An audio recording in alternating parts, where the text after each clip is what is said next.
Dad works as a janitor at some tech company. Pretty embarrassing, right? Those words hit me like a sledgehammer as I stood frozen on my own staircase, listening to my 19-year-old son Kieran mock me in front of his 3 best friends. What he didn't know, what he couldn't possibly know, was that the tech company he was so ashamed of was mine. I wasn't just the janitor. I was the founder and CEO. My name is Darius Blackwood, and for the past 15 years, I've built Nexus Technologies from nothing into a $45 million software empire, employing over 300 people. We create enterprise solutions for Fortune 500 companies, the kind of high-stakes consulting that shapes entire industries. But my son believes I spend my days scrubbing toilets and emptying trash cans. For 15 years, I've lived this lie. Every morning I leave our modest Austin home carrying a lunchbox, wearing work clothes that smell like cleaning chemicals. I drive a beat-up Honda Civic, shop at discount stores, and pretend we're just getting by. My son thinks his father is a failure, a man who settled for the bottom rung and never tried to climb higher. He has no idea that in 3 days, he and his friends will be sitting across from me in a conference room, begging for jobs at the company they think some random janitor cleans. He has no idea that the worthless father he mocks in my own living room holds their entire future in his hands. But my son is about to learn a lesson about respect, consequences, and what happens when you underestimate the people you look down on. What Kieran knows is that his dad leaves the house every morning at 6:30 a.m. in work clothes, carrying a lunchbox, and comes home tired at 6 p.m. smelling like cleaning chemicals. What he sees is a man who drives a modest Honda Civic, shops at discount stores, and lives in a middle-class neighborhood in suburban Austin.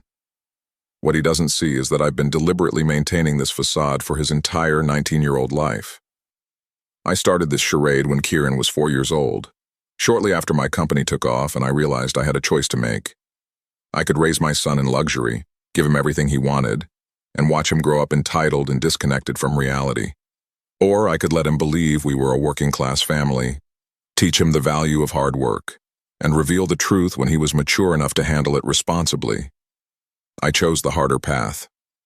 Every day for 15 years, I've played the role of Darius the maintenance worker. I keep a set of janitorial supplies in my car, change clothes in my office bathroom, and maintain the illusion that I clean offices for a living. My employees know about the situation. They think it's admirable that I want my son to develop character before inheriting wealth. They've been protecting my secret for over a decade. My wife Sarah died in a car accident when Kieran was 7, taking with her the only other person who knew the full truth about our financial situation. Since then, it's just been me and Kieran, and I've doubled down on the working dad persona. I wanted him to respect people regardless of their job titles, to understand that a person's worth isn't measured by their bank account. But standing in my living room last Tuesday afternoon, listening to my son mock my supposed career in front of his 3 best friends, Ezra, Tate, and Jackson, I realized that my noble experiment might have backfired in the worst possible way. The 4 of them were sprawled across my living room furniture, discussing their post-graduation job applications, when Kieran decided to share his embarrassment about his loser dad with his friends. That's when I learned exactly what my son really thought of the man who raised him. This wasn't the first time Kieran had made comments about my supposed job, but it was the first time I'd heard him do it so casually in front of others. Over the past year since his graduation, his attitude toward me had shifted dramatically. It started small, eye rolls when I'd drop him off at campus events during his senior year, requests to park around the corner instead of in front of places, so his friends wouldn't see my embarrassing Honda, comments about how his roommate's parents drove luxury cars and took family vacations to Europe while we shopped at Costco and spent summers camping in state parks. I'd attributed it to normal young adult embarrassment. Every teenager goes through a phase where their parents aren't cool enough. I figured he'd grow out of it once he entered the real world and understood how hard it was to earn an honest living. But the pattern had intensified since his graduation. Kieran had been living at home for the past 3 months, supposedly job hunting, though I noticed he spent more time playing video games than updating his resume. He'd developed a habit of making cutting remarks about my work ethic, my appearance, my choices.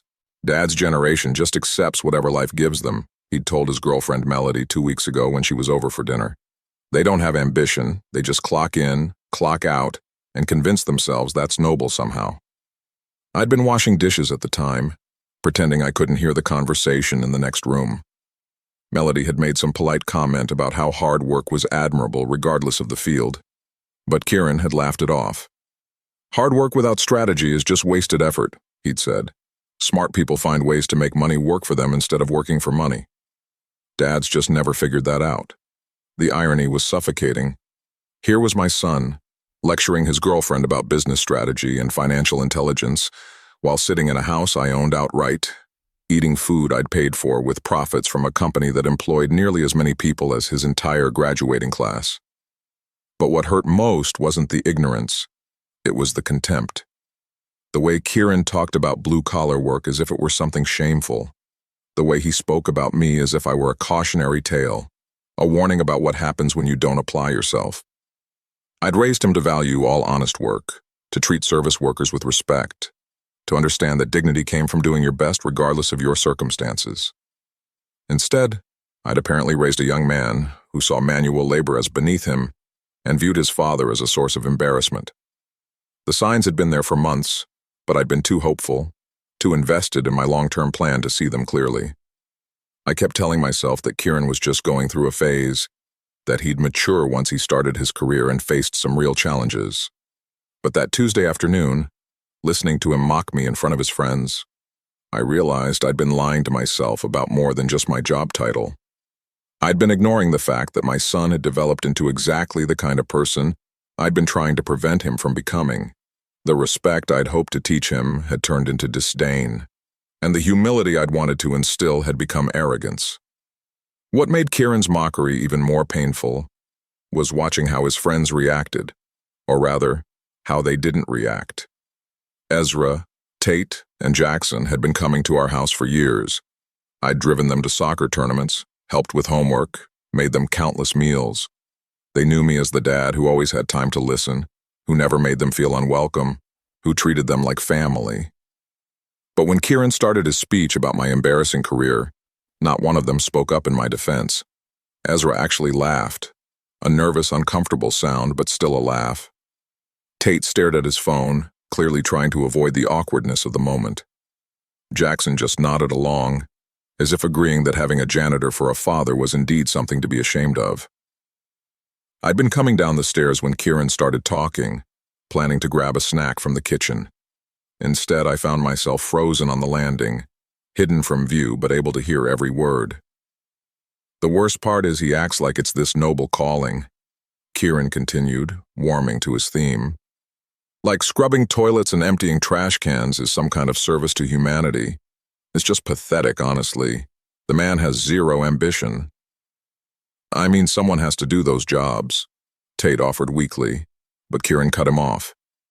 Yeah, but it doesn't have to be my dad forever. He could have gone back to school, learned a trade, done something to better himself. Instead, he just accepts being at the bottom of the ladder. And now he wonders why I don't want to bring friends around, or why I never talk about him when people ask what my parents do. The silence that followed was deafening.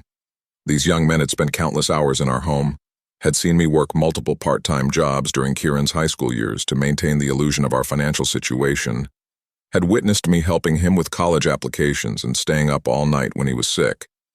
They'd seen 15 years of dedicated parenting, and not one of them had the courage to say a single word in my defense. Ezra was particularly disappointing.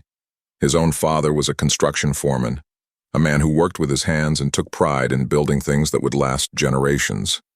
Yet here Ezra sat, letting my son trash blue-collar work without any pushback, as if he'd forgotten where he came from the moment he got his college degree. Tate's silence was equally hurtful. I'd helped him through his parents' divorce, let him stay at our house when things got too tense at home, treated him like a second son. But when it came time to choose between loyalty and social comfort, he chose to stay quiet. Jackson's reaction hurt the most because it felt the most genuine. He wasn't uncomfortable like the others. He was actually engaged in the conversation, asking follow-up questions about my work as if it were fascinating gossip rather than cruel mockery of someone who'd always been kind to him. Standing there on those stairs, I realized that Kieran's attitude hadn't developed in a vacuum. He'd been testing these waters with his friends for months, maybe years, and their silence had encouraged him. Their failure to defend me had given him permission to escalate his disrespect. They were all complicit in this moment, even if only through their cowardice. But what came next would show me just how deep Kieran's contempt really ran. "You guys want to know the really pathetic part?" Kieran's voice carried that particular tone of someone who was about to share an especially juicy piece of gossip. I pressed myself against the stair wall, dreading what was coming next. "Last week, I overheard him on the phone with his supervisor. Apparently, Dad got written up for being too slow with the bathroom cleaning on the 20th floor. Can you imagine? A grown man getting scolded for not scrubbing toilets fast enough?" The story was complete fiction. I'd never been written up for anything in my life, and there was no 20th floor in any building I supposedly cleaned. Most downtown Austin office buildings only went to 15 floors. But the cruel satisfaction in Kieran's voice as he shared this invented humiliation made my stomach turn. "That's brutal," Jackson said, and I could hear the mixture of amusement and pity in his voice. "How do you even respond to something like that?" "I don't respond," Kieran replied. "What am I supposed to say? Sorry, my dad is a professional failure. It's embarrassing enough that I have to live here until I find a decent job. The last thing I need is to advertise the fact that I'm the son of the building janitor." Tate finally spoke up, though not in the way I'd hoped. "At least he has steady work," he offered. "My dad's been unemployed for 6 months." Kieran scoffed. "Tate, your dad was a regional sales manager for a medical device company. He's unemployed because the economy is tough and his industry is consolidating. My dad is a janitor because he never tried to be anything else. There's a difference between bad luck and bad choices." The casual cruelty of that statement hit me like a physical blow. In Kieran's mind, I wasn't a hard-working parent who'd sacrificed to provide for his family. I was a cautionary tale about what happened when you didn't dream big enough. "Plus," Kieran continued, "I'm pretty sure he lies about how much he makes. He's always talking about how every honest dollar counts and the value of hard work. But we live like we're broke. Generic cereal, store-brand everything, clothes from discount stores. Either he's making even less than I thought, or he's got some kind of spending problem I don't know about." Ezra perked up at this. "Maybe he's got gambling debts or something." "No, he's too boring for gambling," Kieran laughed. "I think he just genuinely believes that living like we're poor builds character. Like suffering is somehow noble. It's this weird martyr complex that working-class people get sometimes." The conversation continued for another 20 minutes, with Kieran dissecting every aspect of my supposed failures. My car was embarrassing.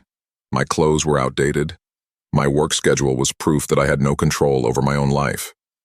My cooking was basic because I couldn't afford better ingredients. My taste in movies was unsophisticated because I chose free options over expensive entertainment. But the worst part was hearing how long he'd been thinking about these things. This wasn't a momentary outburst of post-graduation frustration. This was a detailed catalog of grievances he'd been building for years, shared with the casual confidence of someone who'd never considered that his words might hurt anyone. "The thing is," Kieran said as his friends prepared to leave, "I love my dad, I do. But I also know that I never want to end up like him. Stuck in the same dead-end job, convinced that just showing up every day is enough, never taking any risks or trying to improve his situation." "You won't," Ezra assured him. "You've got your degree, you've got ambition. You're already way ahead of where he was at your age." "That's what I keep telling myself," Kieran replied. "Sometimes I wonder if genetics matter more than environment, you know? Like, what if mediocrity is just in my DNA?" After they left, I sat on those stairs for another hour, processing what I'd heard. This wasn't just disrespect. It was a fundamental rejection of everything I'd tried to teach him about dignity, humility, and the value of honest work. My son didn't just think I was a failure. He was actively afraid of becoming me. What Kieran didn't know, as he complained about my lack of ambition and his friends nodded along, was that all 4 of them had submitted applications to work at my company. I discovered this 2 weeks earlier during our monthly hiring review meeting.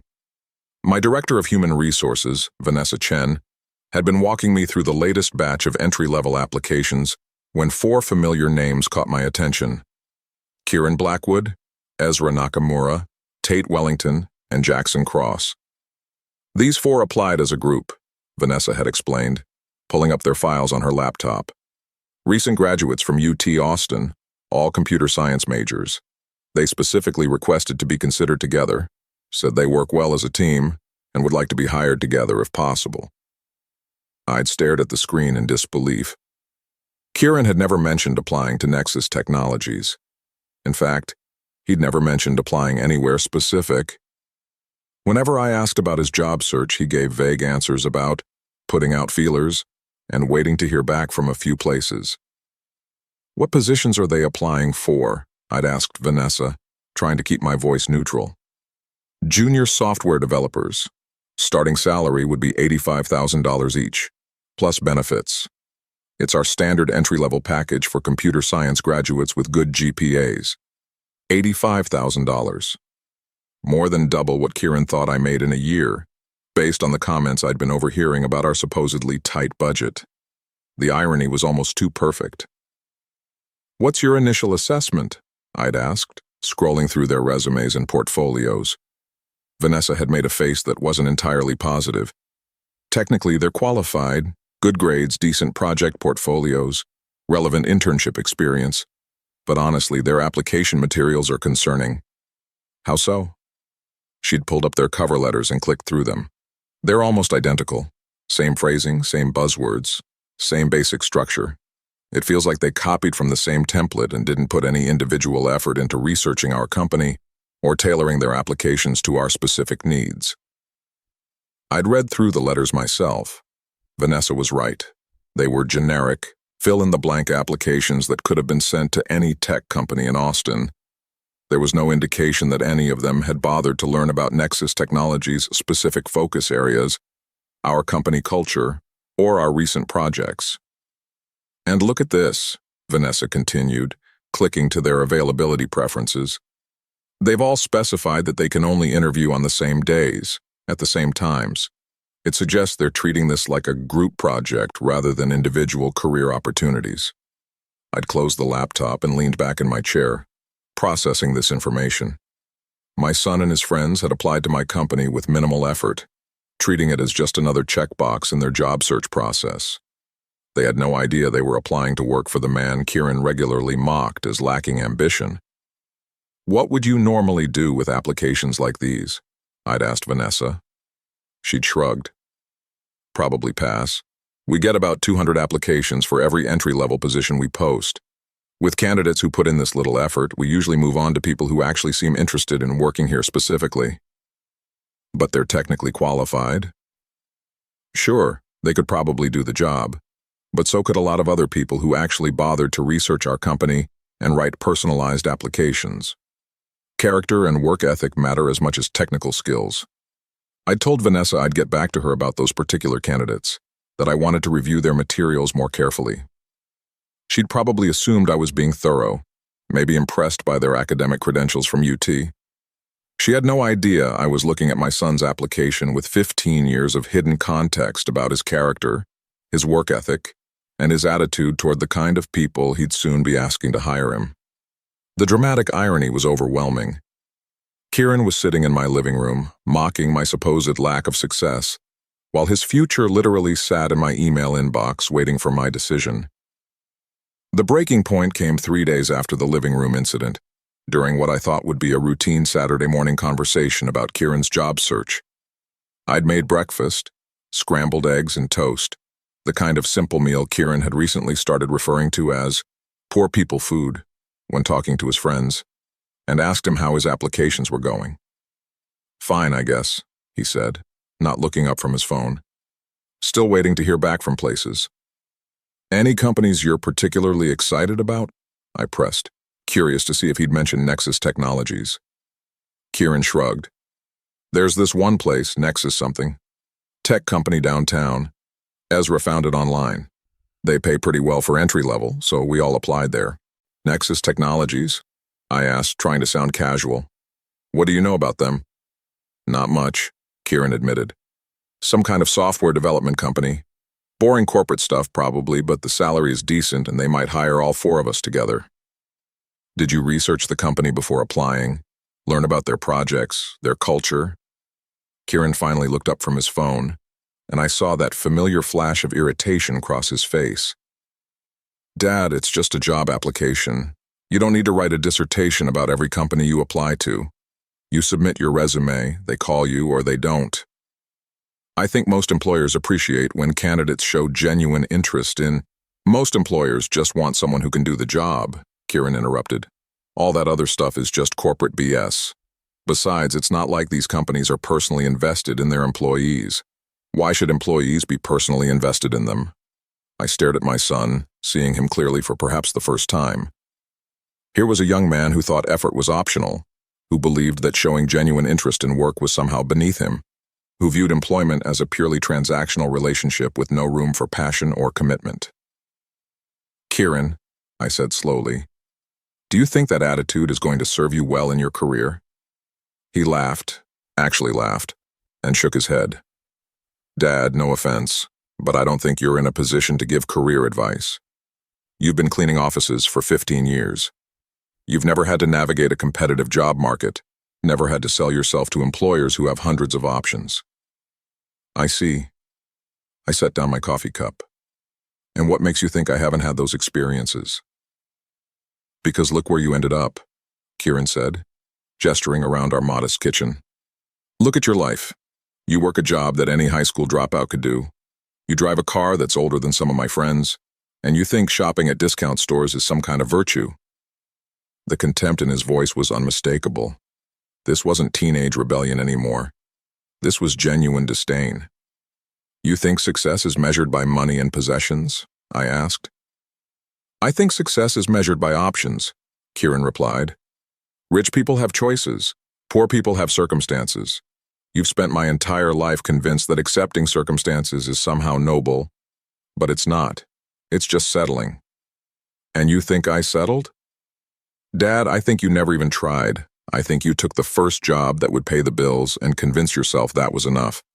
I think you're so afraid of failure that you never took any risks, never pushed for anything better.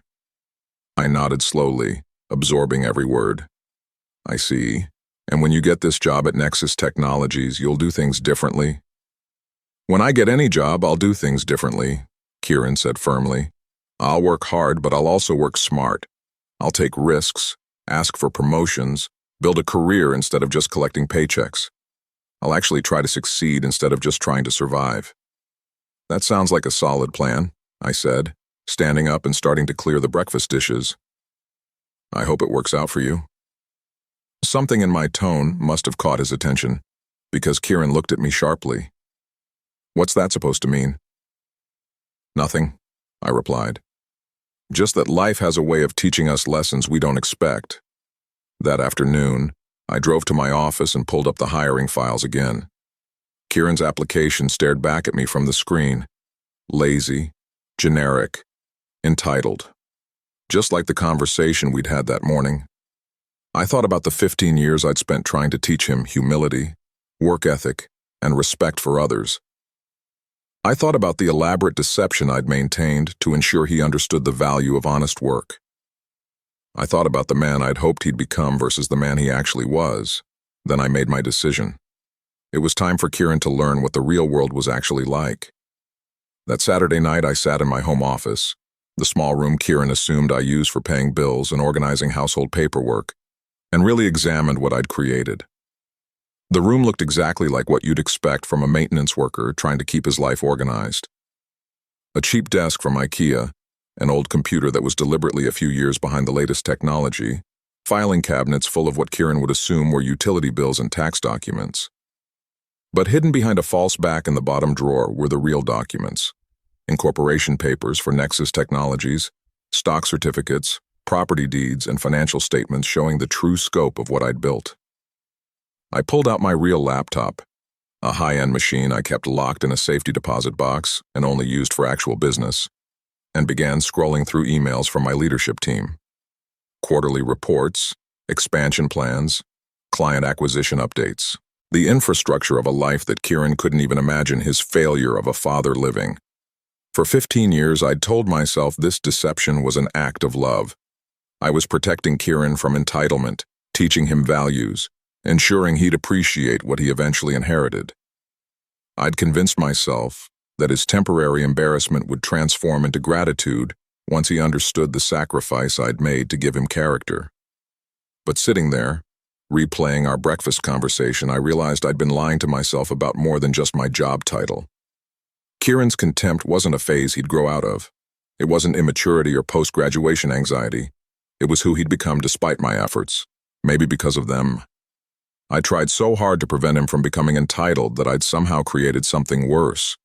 A young man who looked down on the very work ethic I'd been trying to instill. The really devastating part was recognizing that Kieran's attitude toward work wasn't an exception. It was consistent with his character. The same dismissive attitude he showed toward my supposed career carried over into his own life. His lazy job application, his expectation that effort was optional, his belief that success should come without sacrifice. I'd raised a son who thought he was too good for hard work, but who'd never actually done any. The internal shift happened gradually over the course of that weekend. By Sunday morning, I'd moved from disappointment to clarity. This wasn't about revenge or punishment. This was about natural consequences and real-world education. Kieran wanted to succeed without effort. He was about to learn what happens when minimal effort meets competitive reality. He thought his degree entitled him to respect he hadn't earned. He was about to discover that credentials without character don't impress the people who actually make hiring decisions. He believed that showing genuine interest in work was beneath him. He was about to find out what employers thought of candidates who couldn't be bothered to research the companies they wanted to join.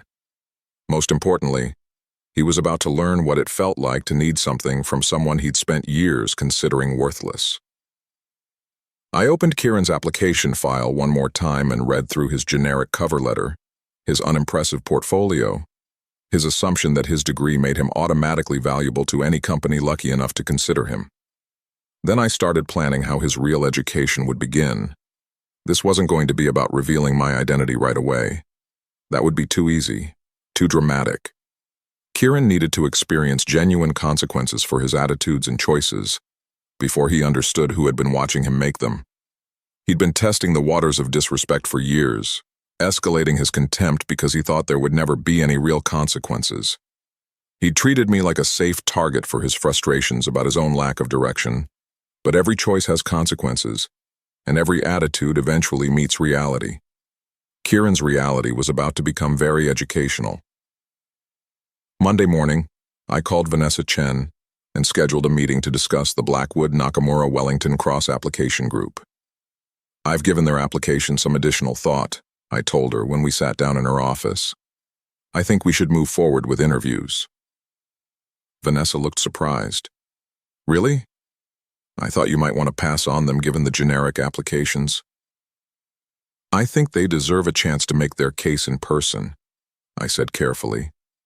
Sometimes candidates who don't shine on paper can be impressive in interviews. That's true, Vanessa agreed. When would you like to schedule them?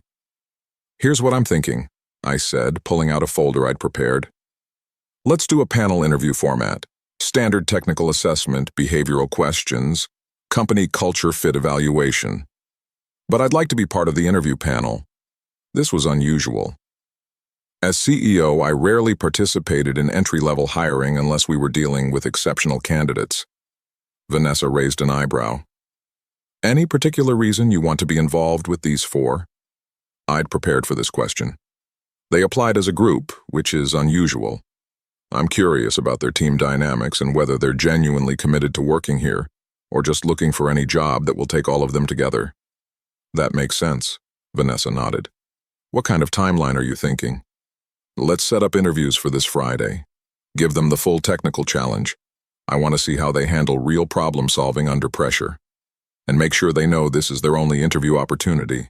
No rescheduling if they can't make it. Vanessa made notes on her calendar. Should I tell them you'll be part of the panel, or do you want that to be a surprise? Let's keep the panel composition confidential until they arrive, I said. I want to see their natural reactions. What I didn't tell Vanessa was that I wanted to observe Kieran and his friends when they discovered that the boring janitor dad would be evaluating their professional competency. I wanted to see how they handled the cognitive dissonance of needing approval from someone they'd been dismissing as worthless. "I'll send them the interview notifications this afternoon," Vanessa said. "Standard format. They'll need to prepare a brief presentation about a technical project, answer behavioral questions, and complete a coding challenge." "Perfect. And Vanessa? Let's make sure the coding challenge is particularly comprehensive. I want to see how they perform when they can't coast on their GPAs." After the meeting, I spent the rest of the day preparing. I reviewed their academic transcripts, analyzed their project portfolios, and researched their internship experiences. If I was going to evaluate them professionally, I wanted to be thorough. What I found wasn't encouraging. All four had solid grades, but their project work showed a pattern of taking the easiest possible approaches to assignments. Their code was functional but unimaginative. Their internship evaluations were positive but generic. The kind of feedback you give to someone who showed up and did the minimum without causing problems. They were competent enough to graduate but hadn't demonstrated any real passion for technology or innovation. They'd treated college like a checklist rather than an opportunity to develop genuine expertise. That evening, Kieran came home from wherever he'd spent the day and announced that he'd gotten an interview request from Nexus Technologies. "It's this Friday," he said, waving his phone. "Panel interview, technical assessment, the whole thing. Apparently all four of us got called in." "That's exciting," I said, looking up from the newspaper I'd been pretending to read. "Are you prepared for it?" Kieran shrugged. "How hard can it be?" "It's just entry level. They need junior developers. We're junior developers. Pretty straightforward." "Did you research the company?" I asked. "Learn about their projects, their clients, their technology stack?" "Dad, I told you, that stuff doesn't matter as much as you think it does. They're not going to quiz us on company history. They just want to see if we can code." "And you think you can handle their technical assessment?" "I have a computer science degree from UT, Kieran said with that familiar tone of mild annoyance. "I think I can handle whatever some corporate tech company throws at me." I nodded and returned to my newspaper, but inside I was taking notes. Kieran was walking into a professional evaluation with the same casual arrogance he'd shown toward everything else. He assumed his degree guaranteed success. He'd made no effort to prepare beyond showing up. Friday was going to be very interesting. Thursday night, Kieran surprised me by asking for help. I was in the kitchen, preparing what he'd recently started calling my sad dinner routine: grilled chicken, steamed vegetables, and rice, when he appeared in the doorway looking uncharacteristically uncertain. "Hey, Dad," he said, his voice missing its usual confident edge. "Can I ask you something?" I looked up from the stove. "Of course. So tomorrow's interview is at this company downtown, Nexus Technologies. I know you clean office buildings in that area. Have you ever worked in their building? Do you know anything about the company?" The irony was so perfect it almost made me laugh.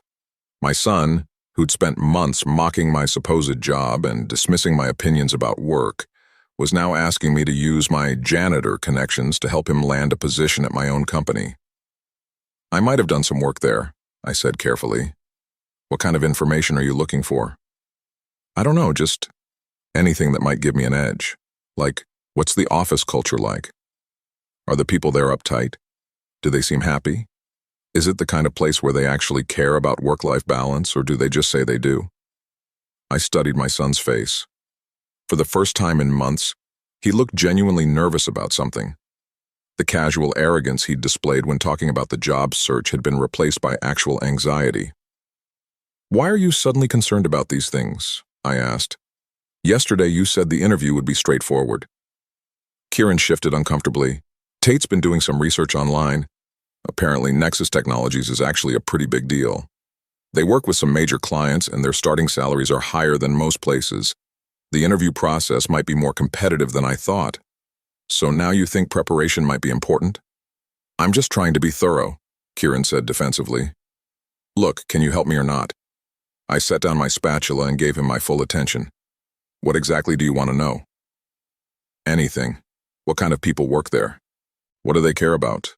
Are there things I should definitely say or definitely not say? I considered my response carefully. This was an opportunity to see if Kieran could absorb genuine advice about professional behavior, even if it came from someone he considered beneath him professionally. Well, I said, in my experience, the people at Nexus Technologies value authenticity over performance. They can usually tell when someone is genuinely interested in the work versus just looking for any job that pays well. Kieran nodded, actually taking notes on his phone. What else? They care about teamwork, but not the fake kind. They want to see that you can collaborate without needing constant management.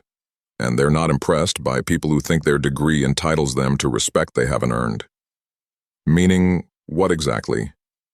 Meaning they hire people who are eager to learn, not people who think they already know everything because they graduated college. Kieran looked up from his phone. Are you trying to give me advice about humility? Because I don't think... You asked for my help, I interrupted. I'm giving you my honest observations based on what I've seen working in that building. He held up his hands in surrender. You're right. Sorry. What else? The leadership team is very hands-on. Don't be surprised if senior people are involved in the interview process. They like to evaluate candidates personally rather than delegating everything to HR. Good to know. Anything about the actual work environment? I thought about my real experiences running the company, leading team meetings, making strategic decisions. They expect excellence, but they support people who are willing to put in effort to achieve it. They don't have patience for people who coast or make excuses, but they're very invested in employees who show genuine commitment. Kieran was typing rapidly. This is actually really helpful, Dad. Thanks. One more thing, I said, turning back to the stove. Whatever you do, don't go in there acting like you're doing them a favor by considering their company. They get hundreds of applications for every position. They're looking for people who actually want to be there. Got it, Kieran said. Then after a moment, Dad? I know I don't say this very often, but I do appreciate you trying to help. I know your job isn't glamorous or whatever, but you've always worked hard to take care of us. That counts for something. It was the closest thing to an apology I'd gotten in months, and it came because he needed something from me. The timing wasn't lost on either of us. Just do your best tomorrow, I told him. And remember, respect is earned, not given. After he left the kitchen, I stood there processing what had just happened. Kieran had asked for my help because he was finally facing something that scared him. For the first time in years, he'd encountered a situation where his assumptions about how the world worked might not be sufficient. Tomorrow he'd discover just how insufficient they actually were. Friday morning arrived with the weight of 15 years of deception finally coming to an end. I woke up early, put on my best suit, something Kieran had never seen me wear, and drove to the office building that my son assumed I cleaned for a living. The interviews were scheduled for 10 a.m. I arrived at 8:30 to meet with Vanessa and review our evaluation criteria one final time. I have to ask, Vanessa said as we sat in the conference room, is there something specific about these candidates that I should know about? You seem unusually invested in this particular hiring decision. Let's just say I have a personal interest in seeing how they perform under professional pressure, I told her. I want to evaluate them fairly but thoroughly. At 9:45, our receptionist called to let us know the candidates had arrived. I could hear familiar voices in the lobby, Kieran, Ezra, Tate, and Jackson, all trying to sound confident while clearly nervous about what they were walking into. Should we bring them in? Vanessa asked. Give them a few more minutes, I said. Let them settle in. At exactly 10 a.m., Vanessa went to escort them to the conference room. I positioned myself so that I'd be facing the door when they walked in, and waited. The door opened. Vanessa entered first, followed by the 4 young men who had no idea their lives were about to change dramatically. Kieran walked in last, scanning the room with the nervous confidence he'd been trying to maintain throughout this entire process. His eyes moved from the conference table to the presentation screen to the other interview panel members, and finally landed on me. The change in his expression was instantaneous and complete. Nervous confidence drained into confusion. Confusion shifted to recognition, and recognition exploded into shock. "Dad?" he said, his voice barely above a whisper. Ezra, Tate, and Jackson turned to look at him, then followed his gaze to where I was sitting. Their faces went through similar transformations as they tried to process what they were seeing. "Kieran," I said calmly, "please take a seat." "What are you doing here?" Kieran asked, still standing frozen by the door. "I'm conducting your job interview," I replied. "I'm Darius Blackwood, CEO and founder of Nexus Technologies. Please, all of you, sit down." The silence in the room was absolute. Vanessa looked back and forth between Kieran and me, clearly realizing she was witnessing something much more complex than a standard interview. Slowly, numbly, all four candidates took their seats around the conference table. Kieran's face had gone completely white.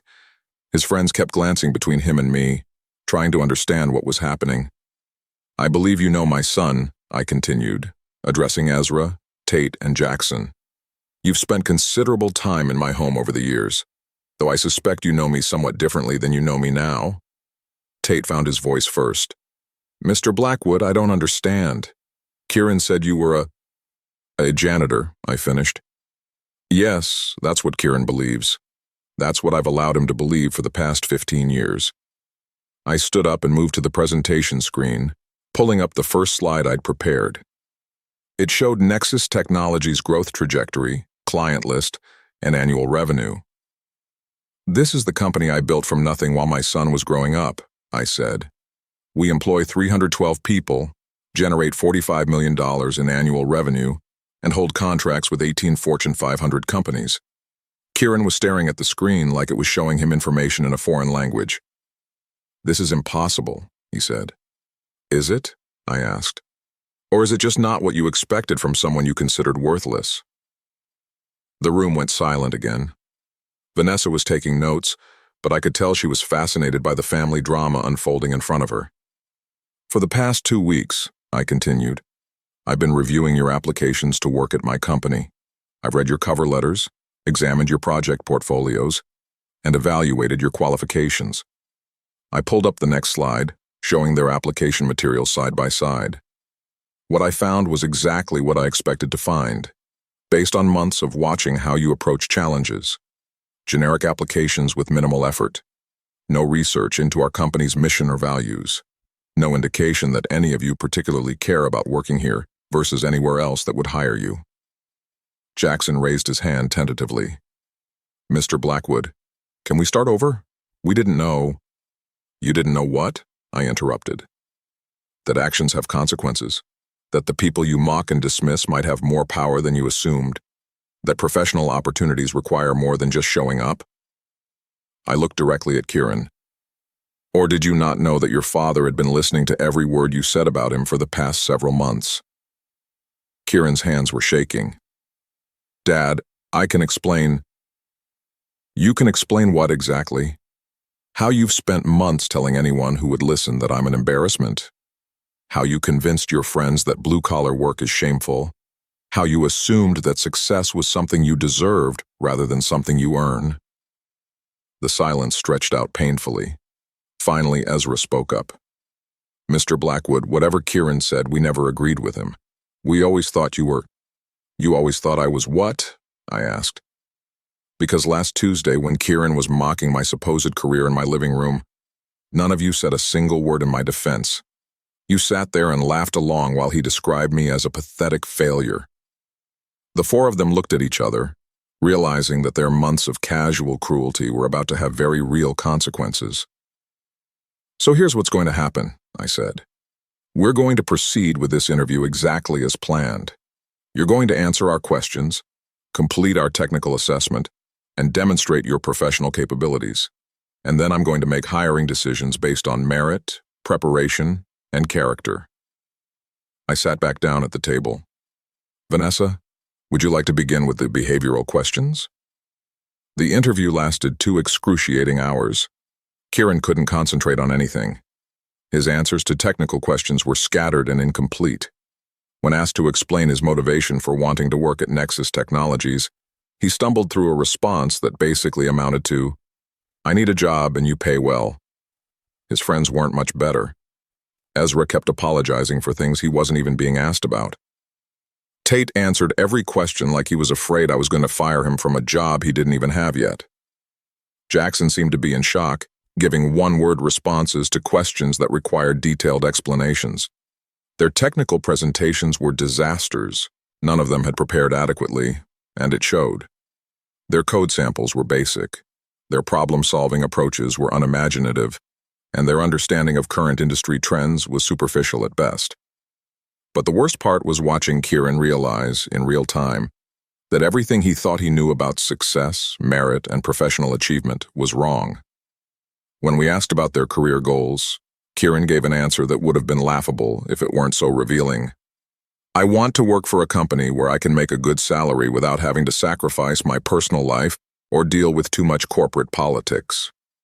"And what makes you think you've earned the right to make demands about work-life balance before you've demonstrated any actual value to an employer?" I asked. Kieran stared at me across the conference table. "Dad, are you seriously going to use my job interview to lecture me about work ethic?" "I'm going to use your job interview to evaluate whether you're qualified for this position," I replied. "And so far, your attitude suggests that you think employment is something that happens to you rather than something you actively earn." "This is insane," Kieran said, his composure finally breaking completely. "You've been lying to me for my entire life. You've been pretending to be someone you're not, letting me believe we were poor, making me think you were just some janitor, and now you want to judge me for not knowing the truth?" "I want to judge you for how you treated people you thought were beneath you," I said calmly. "The truth about my job doesn't change anything you've said or done over the past several months." "You don't understand," Kieran said, his voice rising. "Do you have any idea what it was like growing up thinking my dad was a failure? Do you know how embarrassing it was to have friends whose parents were doctors and lawyers while mine cleaned toilets? And whose fault is it that you found honest work embarrassing?" I asked. "Yours," Kieran shouted, standing up from his chair. "You taught me that. You raised me to think that working hard and living modestly was virtuous. You made me believe that we couldn't afford nice things because that's just how life was for people like us.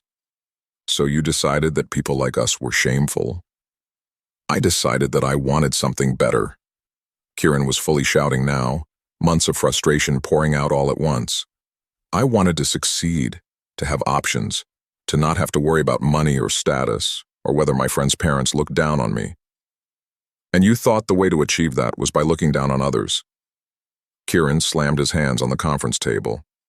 "I thought the way to achieve that was by being honest about the fact that some jobs are better than others, some choices lead to better outcomes, and some people try harder to succeed than others." "I see," I said. "And in your assessment, I didn't try hard enough?" "You settled," Kieran yelled. "You took the first job that paid the bills and convinced yourself that was enough. You never took risks, never pushed for promotions, never tried to build something better for our family." The room went completely silent. Vanessa was staring at her notepad, clearly uncomfortable with the family drama playing out in front of her. Ezra, Tate, and Jackson were looking anywhere except at Kieran and me. I stood up slowly and walked over to the window overlooking downtown Austin. "Kieran," I said quietly, "I built this company from nothing. I took every risk you think I was too afraid to take. I worked 80-hour weeks for the first 5 years. I mortgaged our house 3 times to keep funding operations. I missed Little League games and school plays and parent-teacher conferences because I was building something that could secure our family's future." I turned back to face him. "I did all of that while pretending to be a janitor because I wanted to raise a son who would value character over credentials, who would treat people with dignity regardless of their job titles, who would understand that worth isn't measured by wealth." Kieran's anger seemed to deflate all at once. "Then why didn't you just tell me the truth?" "Because I wanted to see who you would become when you thought there was nothing to inherit," I said. "I wanted to know if you would develop integrity, empathy, and work ethic on your own, or if you would only value those things if they came with financial rewards." "And what did you learn?" Kieran asked, his voice barely audible. I looked at my son, really looked at him, for a long moment. "I learned that I failed you," I said finally. "I thought I was teaching you humility, but I actually taught you to be ashamed of humility. I thought I was showing you the value of hard work, but I actually showed you that hard work without visible success is worthless. I wanted you to respect all people, but I raised you to believe that some people deserve contempt. The conference room was so quiet I could hear the air conditioning humming. The question now, I continued, is whether you've learned anything from this experience, or whether you're just angry that your assumptions turned out to be wrong. The hiring decision wasn't difficult. After Kieran and his friends left, Kieran storming out without a word, the others mumbling awkward apologies, I spent the rest of the afternoon with Vanessa reviewing their performance. "Well," she said, closing her notes, "that was certainly the most dramatic interview I've ever conducted." "What's your professional assessment?" I asked. Vanessa sighed. "Honestly, even without the family drama, I wouldn't recommend hiring any of them. Their technical skills are adequate but not impressive. Their attitude toward preparation was unprofessional, and their responses to questions suggested they view employment as something they're entitled to rather than something they need to earn. My son in particular. Your son showed the least professional maturity of the four," she said carefully. "I understand there are personal complications here, but from a purely business perspective, he demonstrated poor emotional regulation, unprofessional communication skills, and a fundamental misunderstanding of how workplace relationships function." I nodded. "Send them all rejection letters. Standard format, professional tone, no mention of the personal aspects." "What about Kieran? Are you going to talk to him at home?" "I'm sure we'll talk," I said. "But the professional decision and the personal conversation are separate things." That evening, Kieran didn't come home. He texted around 8 p.m. to say he was staying at Ezra's place and needed time to think. I didn't push him. Over the next several days, the consequences began unfolding naturally. Word spread quickly through their social circle about what had happened at the interview. The story got distorted as it traveled. Some versions had me dramatically revealing my identity. Others had Kieran getting into a screaming match with his secret millionaire father. But the core facts remained consistent.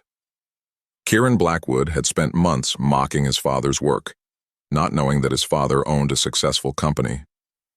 When the truth came out, it had cost Kieran and his friends a job opportunity they desperately needed. The reaction from their peer group was swift and brutal. These were young people who understood the competitive job market, who knew how hard it was to find good entry-level positions in tech. The idea that Kieran had torpedoed not just his own chances, but his friends' chances through his own arrogance, was seen as unforgivable. Ezra called me 5 days after the interview, asking if there was any way to separate his application from Kieran's situation. I told him gently but firmly that the interview process was complete and the decisions had been made. Tate sent me a long email apologizing for his role in the living room incident, explaining that he'd been uncomfortable but hadn't known how to speak up. He asked if I might consider him for future openings. I appreciated the gesture, but told him that actions have lasting consequences. Jackson simply disappeared from Kieran's life entirely, blocking him on social media and refusing to take his calls. The broader job search became more difficult for all of them. Austin's tech community is smaller than most people realize, and hiring managers talk to each other. The story of the disastrous Nexus Technologies interview became something of a cautionary tale, shared informally among HR professionals as an example of how not to conduct yourself during the application process. Kieran struggled the most with the aftermath. He'd lost his friend group, damaged his professional reputation, and discovered that his entire understanding of his family's circumstances was based on a fundamental deception. But more than that, he was forced to confront the fact that his attitudes and choices had very real consequences in the adult world he was trying to enter. 2 weeks after the interview, he finally came home. "Dad," he said, standing in the doorway of my home office, "can we talk?" I looked up from the financial reports I'd been reviewing, real reports, for my real job, which I no longer had to hide. "Of course," I said. Kieran sat down across from my desk. He looked older somehow, like the events of the past few weeks had aged him in ways that his previous 19 years hadn't managed. "I've been thinking about what you said," he began, "about respect being earned. not given, about actions having consequences. And I think I understand now why you did what you did, why you pretended to be someone else all these years. I waited for him to continue. You wanted to see if I would become the kind of person who deserved to inherit what you built, he said. And I didn't. I became exactly the kind of person you were trying to protect me from becoming. What kind of person is that? Kieran was quiet for a long moment. Someone who thinks they're better than other people based on things they didn't earn. Someone who mistakes credentials for character. Someone who treats people badly because they think there won't be consequences. And now? Now I know there are always consequences, he said. I lost my friends, my job prospects, and my relationship with my father because I thought I could look down on people without it mattering. I set down my reports and gave him my full attention. The question is, I said, what do you plan to do with that knowledge? Kieran straightened up in his chair. I want to earn back your respect. I want to learn how to actually succeed, instead of just assuming I deserve to. And I want to understand what you built here, so that maybe someday I can contribute to it instead of just inheriting it. That's going to take time, I warned him. I know, Kieran said. But I finally understand that some things are worth working for, even if the work is hard. I studied my son's face, looking for signs of genuine change versus temporary remorse. What I saw was something I hadn't seen in years: humility. All right, I said finally, but you start at the bottom.